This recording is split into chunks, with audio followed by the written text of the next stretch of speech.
Hello, my name's Gina Virginia Casella, owner-operator of Present Moment Hypnotherapy International. Thank you for joining me today for Present Moment Hypnotherapy International Passions, PMHI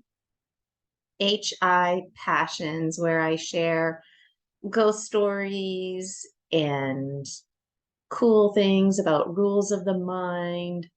And today I've got two ghosty stories for you. First one is called I Should Have Slammed Right Into Her. So one day back in 2015-ish, I was heading east on Highway 1 to a house party. It was back-to-back bumpers. Traffic was very heavy. Traffic was aggressive. I was feeling a bit nervous with the conveyor belt feeling. Everybody was going 140, 145.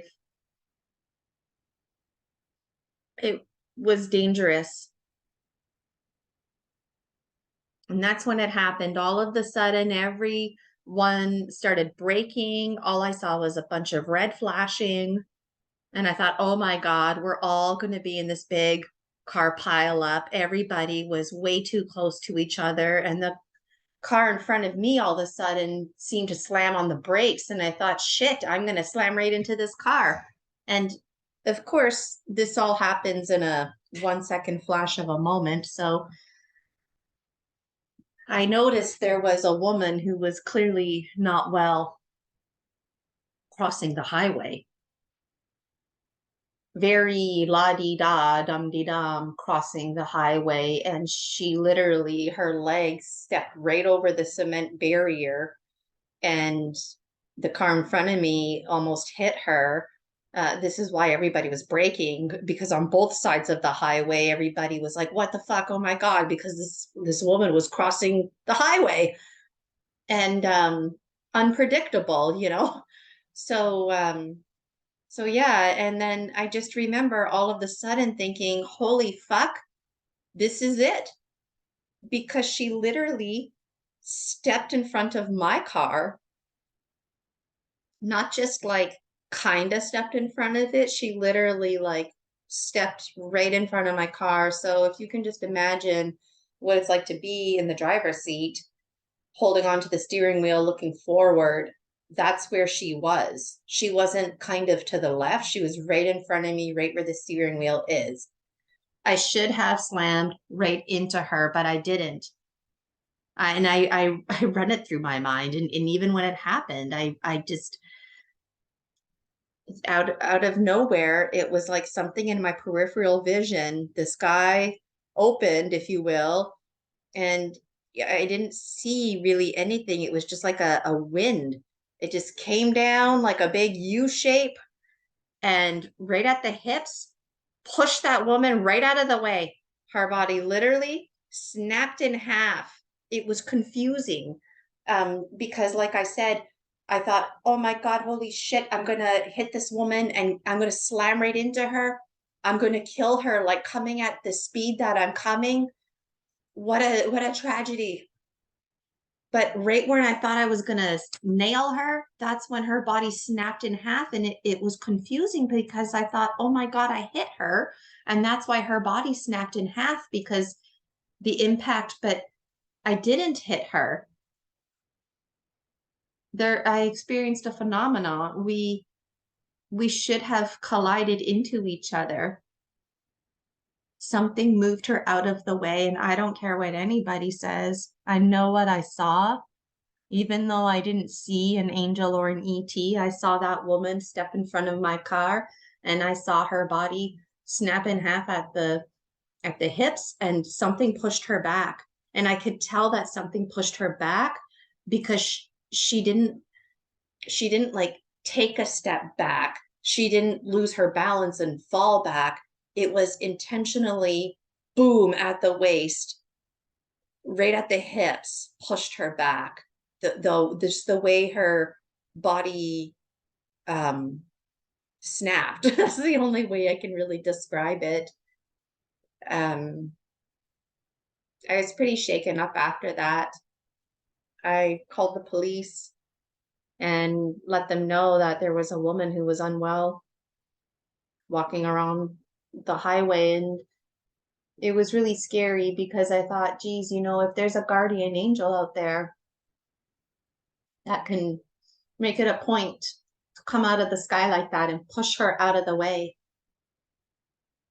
I wanted to lovingly invite that guardian angel or that ET to stay with that woman and to continue to support her.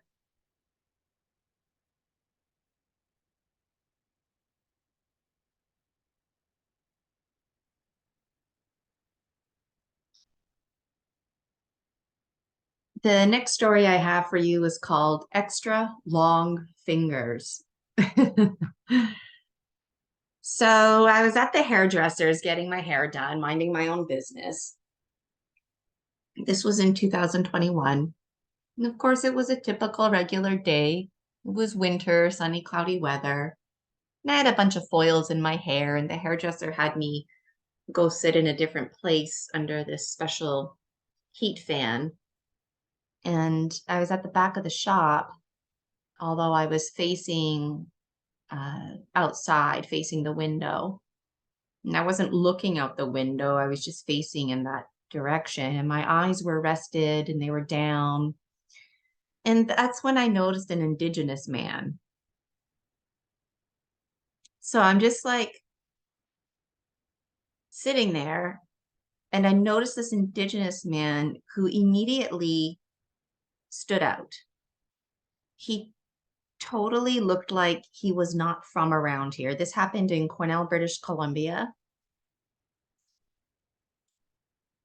And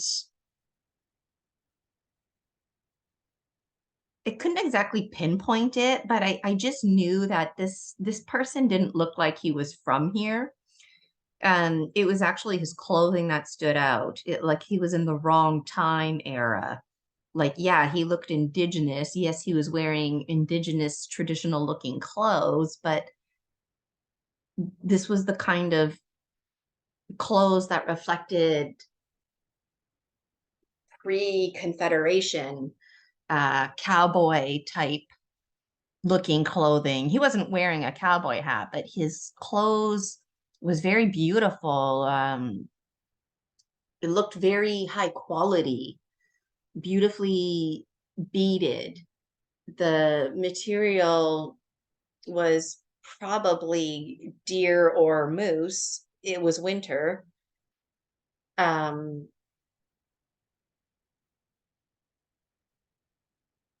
and I thought to myself, this is the Cariboots, Quesnel, the Latako Dene and Nazca First Nations um, sell traditional crafts and whatnot. And so I thought, well, maybe this man, lucky him, has access to somebody who's really good at sewing or something like that. And the way he was walking, there was something very proud of him. Like I could tell like, not that I'm a mind reader, but I just got this very strong vibe that he felt like he looked good and was feeling good.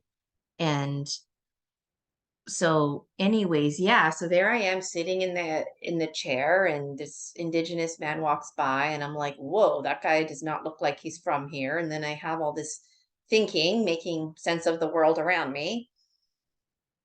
And just as he walked out of view, that's when I noticed his hand. His left hand, his fingers were at least 3 times, maybe even 4 times the length of regular fingers. Okay, folks, like some people have, hands that are a little bit larger, feet that are a bit larger, noses, ears that are a little bit larger. These fingers were um not typical fingers, okay? These fingers looked like regular Homo sapien fingers, but they were way too long, way too long. And it was like the second he stepped out of sight was the second I noticed them, and I thought, like, don't stare, but at the same time, I just was like, whoa. And and he was out of sight. And then of course, right in that same moment, he stepped back and he looked at me, and it freaked me out because okay, so this is the thing, like this all happened in like a 2-second time frame, okay? But that man, I don't know if he read my mind or felt a shift in the energy, but he had a smirk on his face and he just stared at me. And I just sat there like, dum de dum de dum. I don't notice anything. My eyes are resting down in my own world with these foils on my head. Do do do do do.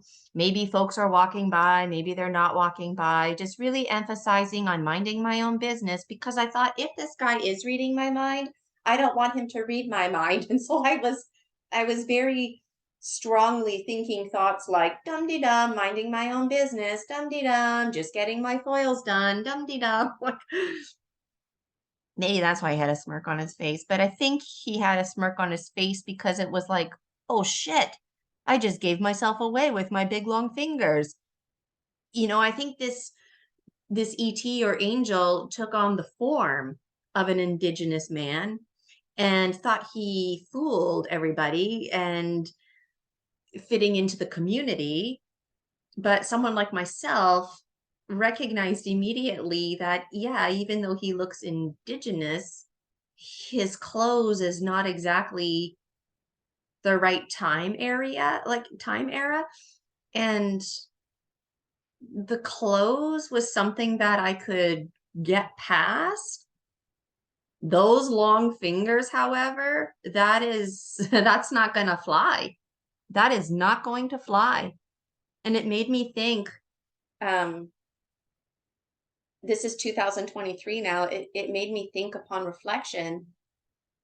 I wonder if whoever that was, ET, angel, folk, if they were even aware that their left hand true form fingers were showing like that. Or maybe it wasn't their true fingers, but the length of the fingers, like, was that a fuck up on their part? Maybe when they first started walking down the street, maybe the hand finger was in sync with the rest of the standard size hands of the population. It really made me wonder, and it made me feel somewhat concerned for this man because I thought, what about if I didn't notice and somebody else did, and somebody started to point it out, and how that might have unfolded. And I just thought, was this an oversight on the ET angel's part? Was it a genuine mistake? Um, it was a lesson to me, and it was a lesson to me because there are folks who are blended in our communities, and it's a lesson to me how the way we are reacting and responding is a way to shift energy, whether we're conscious of it or not. We're always shifting the energy and shifting the emotion. And so, even though that indigenous man was outside and I was inside, and whether we spoke the same language or not, there was a shift in the energy. On a subconscious level, there was a shift where I was aware, even though I wasn't consciously aware, but I was aware that something, someone not from around here, some high strangeness was walking by. that's why I looked up when I did. You know, that's why I was able to self-coach myself to just focus my eyes down. You know, I reflected on this experience and I did things without even realizing it. The self-coaching that I did, like dum de dum de dum, just sitting here minding my own business. Like, where did I develop that? I must have had experiences like this in the past. And working with your peripheral vision is quite powerful. And it also made me think that man, form ET angel who walked by,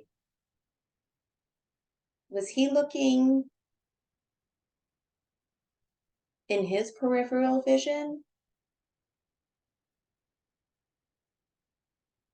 Because I don't think he gave a fuck about me until he made the connection that I noticed his hand. And I don't even think he knew it was me. He just knew that, oh fuck, he's busted. He felt that energy. And then I think just out of like general intelligence, when he took his step back and looked, he saw me and it was like, well, who else would be thinking those thoughts? The hairdresser shop wasn't very busy at the time. Um and I also think he was smirking because no matter how dum de dum I was I was being, I couldn't fool him. And at the same time, he had a humble energy because he couldn't fool me.